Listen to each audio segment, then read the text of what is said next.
성령이 임하면 권능을 받고 내 증인이 되리라 하신 예수님의 말씀을 따라서 제자들은 성령을 기다립니다.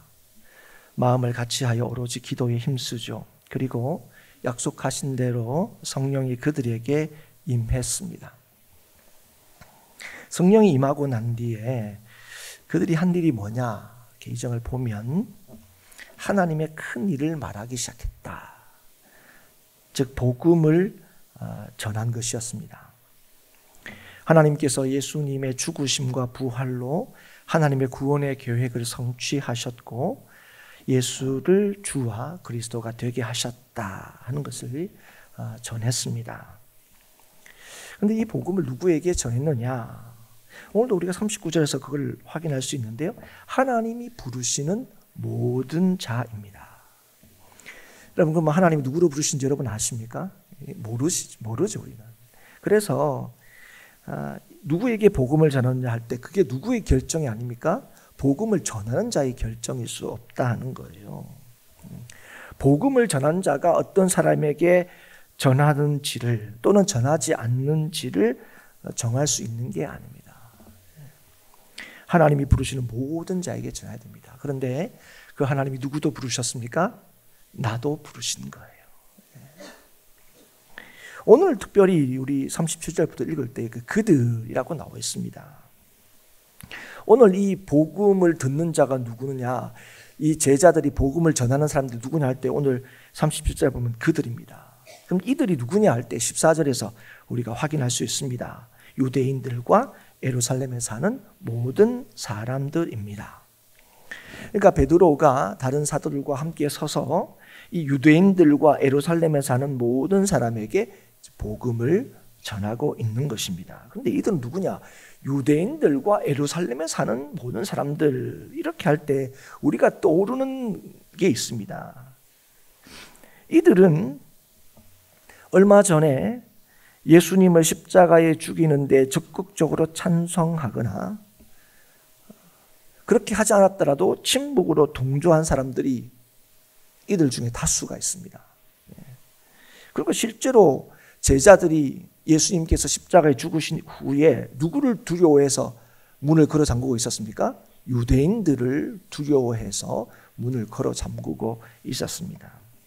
그랬던 제자들이 지금 유대인들과 예루살렘에 있는 사람들에게 복음을 전하고 있습니다. 자신들을 두렵게 했던, 예수님을 죽이는데 동조했던, 그래서 자신들도 충분히 위험할 수 있다고 여기게 만들었던 그런 사람들에게 지금 뭐하고 있습니까? 복된 소식을 전하고 있다는 겁니다. 예수님을 십자가에 못 박으라 했던 자들에게 예수님을 전하고 있다는 거예요. 그럴 수 있었던 이유가 뭡니까? 만약에 복음을 전한다 할지라도 이 기쁜 소식을 전한다. 아이고, 이런 사람들은 제일 먼저 전할 사람들은 아니죠. 야, 이런 사람들 일단은 패스. 나중에 시간이 있고 여유 있으면 혹시나 이런 사람들한테 전하고, 지금은 이 기쁜 소식을 나하고 가장 친한 사람들, 이 소식을 정말 내가 정말 좋아하는 사람들한테 전하고 싶은 게 여러분 인지상정 아니겠습니까? 그런데 그들은 지금 성령을 받고 난 뒤에 누구에게 제일 먼저 이 복음을 전하고 있습니까? 유대인들, 그리고 예루살렘에 있는, 지금 그들이 예루살렘에 있지 않습니까? 예루살렘에 있는 사람들에게 복음을 먼저 전하고 있다는 거예요. 왜 그렇습니까? 자신들이 제자로 부르심을 받고 또 여전히 제자할 수 있는 것이 예수님 때문에 그렇다는 걸 알았기 때문에 그래요. 그 예수님의 사랑 때문에. 십자가를 지시고 다시 사신 예수님만이 우리의 구원이 되신다는 사실을 그들이 알고 확신했기 때문에 그렇습니다. 그래서 패역한 세대에서 구원을 받기 위해서는 오직 예수를 믿어야만 한다는 사실을 이 제자들이 확신했기 때문에 그렇습니다. 그렇다면 여기서 말하는 패역한 세대는 뭘 의미하는가? 단순히 이 악하고 죄악된 어떤 걸 가리키는 건가? 오늘 이 패역한 세대는 예수를 거부하고 불신하는 무리와 세대를 가리킵니다. 예수를 거부하고 불신하는 사람들이 어떤 사람들이냐, 그런 시대는 어떤 시대냐 할 때 예수가 아니더라도 얼마든지 복되게 살며 인간이 그토록 원하는 구원을 누릴 수 있다고 믿는 사람들이죠. 여러분, 지금 이 복음을 듣는 사람들, 제가 앞에도 설명했지만 이 유대인들과 예루살렘에 사는 이 사람들의 다수는 아마도 분명히 예수님께서 예루살렘에 입성하셨을 때에 환영했던 사람들이었을 겁니다. 그 중에 다수가 그런 사람이었고요. 그리고 적지 않은 사람들이 적극적이지는 않았을지라도 그 예수님에 대한 기대가 있었던 사람들이었을 겁니다. 그랬던 그들이, 여러분, 왜 그 사람이 그렇게 예수님을 환영하고 기대했습니까? 예수님께서 자신들의 기대를 채워주실 거라고 믿었기 때문에 그렇습니다. 자신들이 원하는 복됨, 그걸 누릴 수 있을 거라고 믿었기 때문에 그렇죠. 하지만 예수님께서 올라오셔서 종교 지도자들과 대립하게 되고 또 로마 당국과 마찰을 일으킬 거다 하는 이야기에 이들이 어떻게 합니까? 예수님을 죽이라고 목소리를 높이게 되고 예수님의 십자가의 죽음에 동조하게 되죠. 여러분, 그들이 그렇게 한 이유는 너무 명확합니다. 자신을 위해서입니다. 그게 자신의 유익이라고 믿었기 때문에 그래요. 예수님을 환영했던 것도 자신의 유익 때문에, 예수님을 십자가에 못 박아 죽이라 했던 것도 자신의 유익 때문이었습니다. 그러나 이런 세대는 패역한 세대입니다. 패역한 세대는 구원을 받지 못합니다. 예수님을 알지 못하고 믿지 못하고 따르지 않는 사람들 시대는 결코 구원을 경험하지 못합니다. 그들이 아무리 자신들과 시대에 완벽한 행복과 구원의 조건을 갖추었다 할지라도 그들은 그걸 결코 누릴 수가 없죠. 왜 그렇습니까? 우리의 참 자유와 행복은 오직 예수 안에서만 주어지고 누려지기 때문에 그렇습니다. 자신들의 이익과 유익을 위하여 예수님을 십자가에 못 박으라고 목소리를 높였던 자들에게 제자들은 복음을 전했습니다. 그 복음만이 패역한 세대에서 구원을 받을 수 있기 때문에 그렇습니다. 자신들도 이 은혜를 경험한 거죠. 예수님의 사랑과 은혜 때문에 자신들도 구원을 받고 제자로서의 사명을 감당할 수 있게 되었다는 사실을 알았기 때문에 그렇습니다. 실제로 그들이 경험을 했죠. 이것이 부활하신 예수님을 만나고 성령을 받은 후에 확실히 달라진 제자의 모습입니다. 2절에는요, 예수님을 따르는 것을 특권으로 여겼습니다. 그래서 여러분, 예수님을 따름으로 언젠가는 얻게 될, 그리고 그게 언제입니까? 예루살렘에 올라가면 얻게 될 높은 자리에 제자들은 관심이 있었던 사람입니다. 자신들을 환영하고 받아들이지 않는 사람들에 대해서는 그들을 멸하려고 했던 사람이었습니다.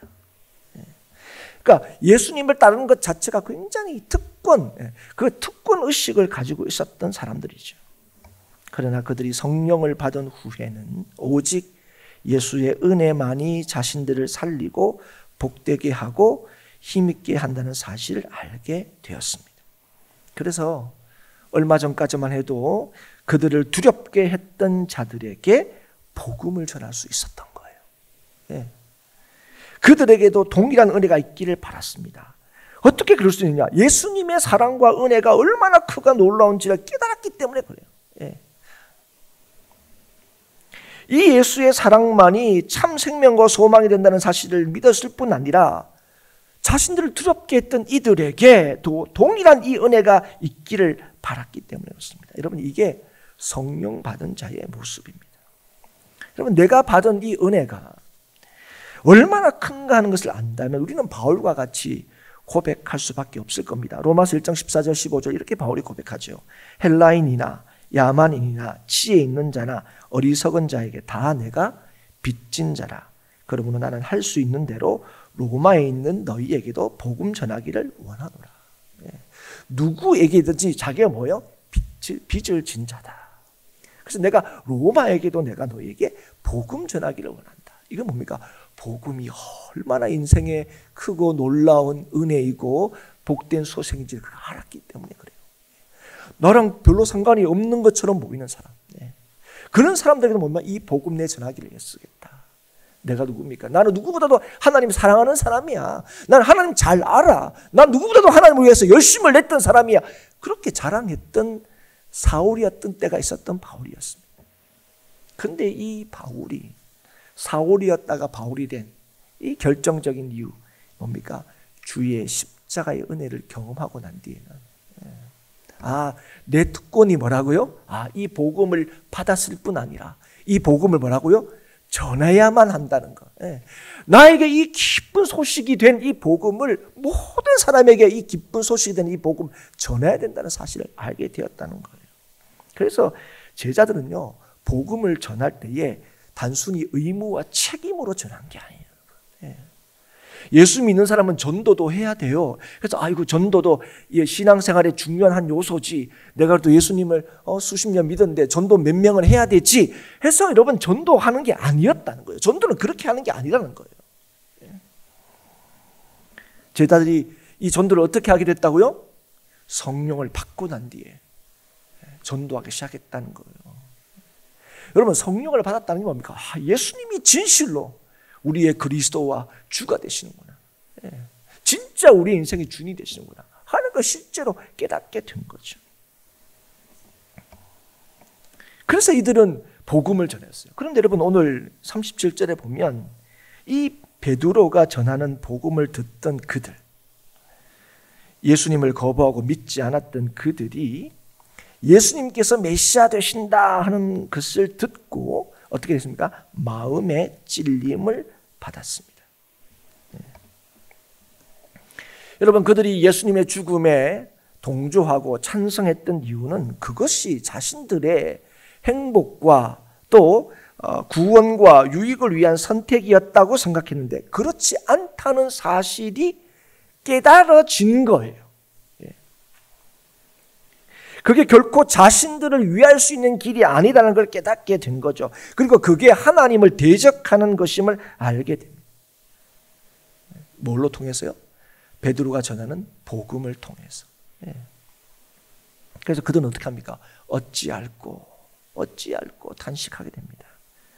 그런 그들에게 그들의 그 탄식에서 벗어날 수 있는 길을 알리는 게 38절이에요. 38절 우리 같이 한번 읽어보실까요? 같이 한번 읽겠습니다. 38절입니다. 시작. 베드로가 이르되 너희가 회개하여 각각 예수 그리스도의 이름으로 세례를 받고 죄사함을 받으라. 그리하면 성령의 선물을 받으리니. 아멘. 회개하라. 회개가 뭡니까? 잘 알죠. 하나님께로 돌이키는 겁니다. 하나님께로 우리의 삶의 방향을 수정하는 거죠. 수정하고 어떻게 합니까? 계속 고정하는 겁니다. 그게 회개입니다. 왜 그렇게 합니까? 하나님과의 관계가 얼마나 복되고 귀한가를 알기 때문에 그래요. 그럼 그리스도 이름으로 세례를 받아라 이렇게 얘기합니다. 그럼 그리스도 이름으로 여러분 세례를 받는다는 게 무엇입니까? 하나님과의 관계의 회복, 그리고 하나님께로 나아가는 이 일들이 예수 그리스도의 권위와 공로와 뜻을 인정하고 의지하고 따름으로 된다는 걸 믿는다는 거예요. 여러분, 그럴 때 우리에게 주어지는 은혜가 무엇입니까? 죄사함을 받고 성령의 선물을 받는 거예요. 그런데 여러분, 여기서 우리가 조심해야 될 게 뭐냐면 우리가 회개를 하고 세례를 받으면 그로 인하여 우리가 받게 되는 대가가 죄사함과 성령이 아니라는 겁니다. 여러분, 죄사함과 성령이 뭐라고요? 선물이란 거예요. 무슨 말입니까? 주의 은혜로 되는 거라는 거예요. 그래서 이들이 이렇게 하는 게 구원을 얻는 방법이야, 방식이야 하는 단순히 교리를 제시하는 게 아니에요. 주의 은혜가 얼마나 크고 놀라운가 하는 걸 그들에게 알려주는 거예요. 너희들이 어찌할꼬 했지? 야, 우리 어떻게 하면 좋냐? 우리 예수님 죽이는데, 우리 동조에 있는데, 우리 예수님 죽이는데 찬송표 던졌는데, 야, 그러면 그 예수님이 메시아인데 우리는 어떻게 하면 좋아? 야, 우리 그럼 다 죽는 거 아니야? 이런 거죠. 그럴 때 지금 이 38절은 교리적으로 이렇게 구원을 받을 수 있어! 라는 그 이면에 뭐가 있습니까? 주님의 은혜가 얼마나 크고 놀라운지를 알려주는 거예요. 여러분, 역사적이고 신학적인 예수님을 전하는 거 매우 중요합니다. 매우 중요해요.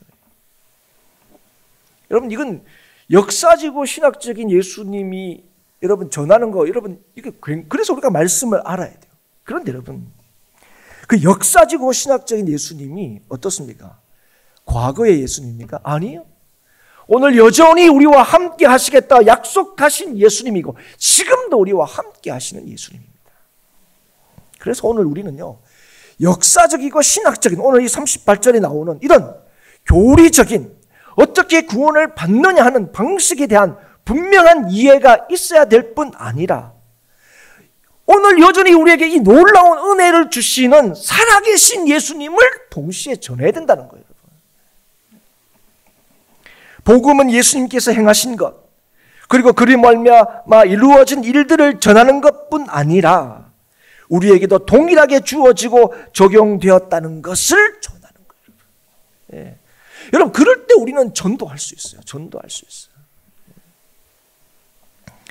여러분, 증인은 말 그대로 말하는 사람입니다. 말 그대로, 그죠? 네. 그런데 단순히 사실을 전달하는 사람이 아닙니다. 우리가 어떤 일을 증언하잖아요. 어떤 것에 대해서 우리가 본 걸 말하잖아요. 그런데 그 어떤 것이 뭡니까? 나를 살린 거예요. 그렇지 않습니까? 나를 새롭게 한 거예요. 그래서 여러분, 예수로 말미암아 달라진, 예수의 은혜를 누리는, 예수의 은혜로 말미암아 새롭게 된 나를 보여주는 게 뭐라고? 이 전도예요. 누가 예수님을 전할 수 있는가? 예수를 믿는 사람입니다. 예수로 거듭난 자이고 예수로 새로워지고 변화된 자입니다. 말과 행함으로, 이걸 어떻게 했으면 믿음으로 하는 겁니다. 믿음으로 예수를 전할 수 있습니다. 이들이 그럴 수 있어요. 그럼 말로만 하는 사람은요, 예수님을 전할 수 없습니다. 몸된 교회를 섬기지도 못합니다. 마태복음 23장 3절에 예수님께서 이렇게 말씀하십니다. 그러므로 무엇이든지 그들이 말하는 바는 행하고 지키되 그들이 하는 행위는 본받지 말라. 그들은 말만 하고 행하지 아니하며. 이건 서기관들과 바리새인들을 예수님께서 책망하시면서 제자들에게 하신 말씀입니다. 그런데 이 말씀을 천천히 보면 이 말씀이 좀 흥미롭다 그럴까요? 재밌다고 할 수 있습니다. 오늘 보면 이 서기관과 바리새인들에 대해서 그들이 말하는 바는 너희들이 말하고요, 지키라. 그러나 뭐는 본받지 말라고요? 행위는 본받지 말라. 이유가 뭐라고 설명하십니까? 그들은 말만 하고 행하지 않기 때문이라는 거예요. 사랑 여러분, 잘 기억하셔야 됩니다. 예수님을 따르는, 예수 믿는 성도들은 말만 하는 사람이 아니라 말하고 행하는 사람입니다. 만약에 교회가 뭔가 부족하다 말한다면 그 부족함을 채우는 사람이 성도입니다. 여러분, 초대교회에서 초대교회에 이 구제에 문제가 생겼을 때에 일꾼을 이제 세우게 됩니다. 우리가 잘 아는 대로 7명의 일꾼이 세우는데 그 세울 때 중요한 기준 중에 하나가 무엇입니까? 성령 충만한 사람을 세웠습니다. 여러분, 성령 충만한 사람은 문제를 정확히 짚는 사람이 아닙니다. 그 문제를 해결하기 위하여 움직이는 사람입니다. 기도하는 사람이죠. 예. 자, 여러분, 우리 모든 행복한 교회 성도들은 다 성령 충만한 자가 될 수 있기를 주의 이름으로 축복합니다. 그럼 우리가 흔히 그래요. 아유, 목사님, 근데 그런 사람도 있어야죠. 예. 아니, 그런 문제가 뭐다 이런 걸 지적하는 사람도 있어야죠. 그런데 여러분, 지적만 하고 그치면 안 된다는 거예요. 예. 지적만 하고 그치면 성도일 수 없다는 거예요. 여러분, 말과 행동이 다른 사람에 대해서 이 디도서에서 바울이 이렇게 적고 있습니다. 그들이 하나님을 시인하나 행위로는 부인하니 가증한 자요 복종하지 아니하는 자요 모든 선한 일을 버리는 자느니라. 왜 그렇게 얘기합니까? 성도는 선한 일을 위하여 지음을 받은 자이기 때문에 그렇습니다. 에베소서 2장 10절 우리가 잘 아는 말씀이죠. 우리는 그가 만드신 바라 그리스도 예수 안에서 선한 일을 위하여 지으심을 받은 자니 이 일은 하나님이 전에 예비하사 우리로 그 가운데서 행하게 하려 하심이라. 그리고 하나님께서 우리에게 말씀을 주신 까닭이 무엇입니까? 이는 하나님의 사람으로 온전하게 하며 모든 선한 일을 행할 능력을 갖추게 하려 합니다. 자, 여러분, 오늘 예수 안에서 우리를 지으신 까닭, 우리에게 말씀을 주신 까닭, 이게 공통점이 뭡니까? 선한 일을 하게 하시기 위해서입니다. 선한 일이 뭐라는 걸 단순히 알게 하시기 위한 게 아니에요.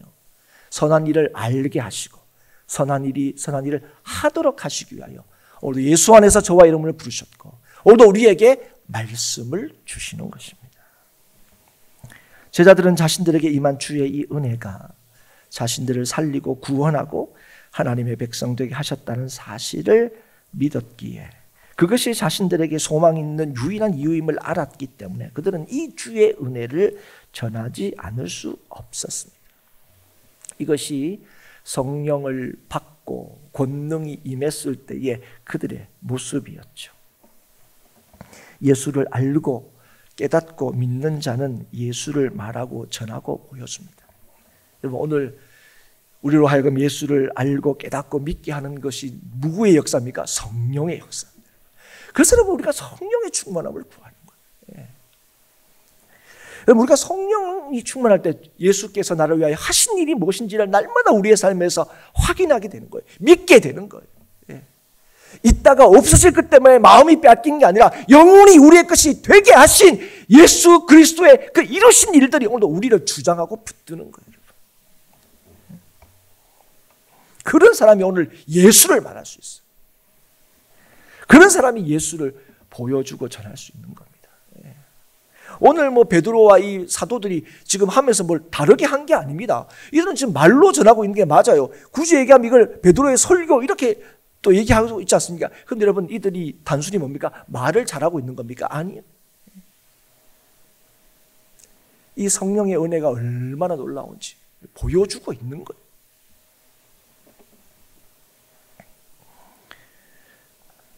오늘 그리고 이 말을 받은 사람은 주의 공로와 은혜를 인정하고 수용하는 사람들은 어떻게 됐습니까? 신도가 되었다 이렇게 얘기하는 거예요. 신도의 수가 3,000이 더해졌다 이렇게 얘기합니다. 오늘 여기서 우리가 알게 됩니다. 누가 성도냐는 거예요. 회개하는 사람입니다. 예수께서 나를 위하여 하신 일을 인정하고 받아들이는 사람이 예수 믿는 사람입니다. 그들이 성도입니다. 예수를 주로 믿는 사람, 그게 성도이고 교회이죠. 그들을 어떻게 한다고요? 하나님이 헤아리신다 말씀하시는 거예요. 여러분, 단순하게 3,000명이 그때 이 숫자가 불어났어 하는 역사적인 사실만을 가지고 우리한테 얘기하는 게 아닙니다. 이 3,000은 어떤 사람입니까? 하나님이 헤아리신 사람이에요. 하나님이 믿는 자로 인정하신 사람입니다. 사랑하는 여러분, 우리 행복한 교회 모든 성도들이 하나님께서 헤아리시는, 하나님께서 주목하시는 사람들이 다 될 수 있기를 정말 주의 이름으로 축복합니다. 그들 가운데 예수를 인정하고 받아들인 사람 3,000명, 여러분 누가 헤아리신 겁니까? 하나님이 헤아리신 거예요. 그리고 여러분, 우리가 한 가지 더 주목하면서 이들이 그렇게 예수를 믿고 된 자들이 지금 42절에 보면 어떻게 했답니까? 마지막에 어떻게 합니까? 오로지 기도하기를 힘썼다 말씀합니다. 여러분, 우리가 이 말씀은 어디선가 본 것 같죠? 그 직전에 보면 성령을 기다리라 하는 주의 말씀을 믿음으로 마음을 같이 하여 제자들이 어떻게 합니까? 오로지 기도에 힘썼는데, 그런데 그들이 성령을 받은 후에 예수의 증인이 되고 성령의 역사, 구원받는 자들을 더하시는 하나님의 역사를 경험하고 난 뒤에 하나님께서 더하신 이 3,000의 성도들, 이들이 뭘 했다고요? 오로지 기도하기를 힘썼다 하는 것입니다. 여러분, 그래서 이 기도한다는 것이 우리 앞에서도 말했지만 단순히 뭔가를 이루는 방식이 아니라는 거예요. 뭔가를 단순히 이루는 방식이 아니에요. 계속해서 주의 뜻을 신뢰하고 믿는다는 걸 보여주는 겁니다. 이들이 왜 그러면 오로지 기도에 힘썼습니까? 이미 이들은 성도가 되었는데요. 왜 그렇습니까? 예수의 증인이 되고 주의 역사에 쓰임받는 이 일이 전적으로 주님께 달려있고 주의 말씀에 근거하기 때문에 그렇습니다. 여러분, 주의 말씀으로 세상이 지어지고 다스려지고 모든 것이 판단된다는 사실을 믿는다면 어찌 우리가 기도하지 않을 수가 있겠습니까? 하나님께서 우리에게 주신 말씀이 있는데 그 말씀을 우리가 믿는다면, 그런데 여러분, 그 말씀을 우리가 우리 힘으로 행할 수 있습니까? 아니요. 오직 성령의 능력으로, 주의 역사하심으로 되는 거예요. 그래서 오늘도 예수 믿는 사람들은 기도하지 않을 수가 없는 거죠. 기도는 주의 뜻이 이루어지는 것이고 이 모든 일이 전적으로 주의 은혜에 기인한다는 걸 믿는다는 거예요. 기도하지 않는 사람은 그래서 이걸 안 믿는다는 거예요. 굳이 이게 아니라도 우리에게는 살 길이 있다고 여전히 여기는 거죠. 그게 뭡니까? 그게 패역한 세대. 사랑하는 여러분, 성령으로 예수를 주로 시인하고 믿는 자는요, 오늘도 예수를 우리 이웃들에게 전합니다. 우리는 구원을 받아야 하는 존재들이고 이 일은 오직 예수를 통해서만 이루어집니다. 우리를 위하여 죽으시고 부활하신 예수님께서 우리의 생명이고 구원이심을, 승리심을 확신하는 자가 이 땅을 살리고 숨기는 데 힘을 쓰게 됩니다. 예수의 증인이 된다는 거예요. 여러분, 오늘 우리는 패역한 세대에서 구원을 받은 사람들입니다. 우리는 그 예수의 은혜 때문에 생명을 얻은 사람들입니다. 그래서 나 같은 죄인을 살리신 이 주의 은혜를 여전히 예수 없어도 살 수 있을 거라고 여기는 이 패역한 세대에 전하여서 이 땅에 하나님의 나라가 이루어지는데 쓰임받는 저와 여러분이 되어야 할 줄 믿습니다. 사랑하는 여러분, 오늘 이 패역한 세대를 담고 싶어하는 마음이 있습니까?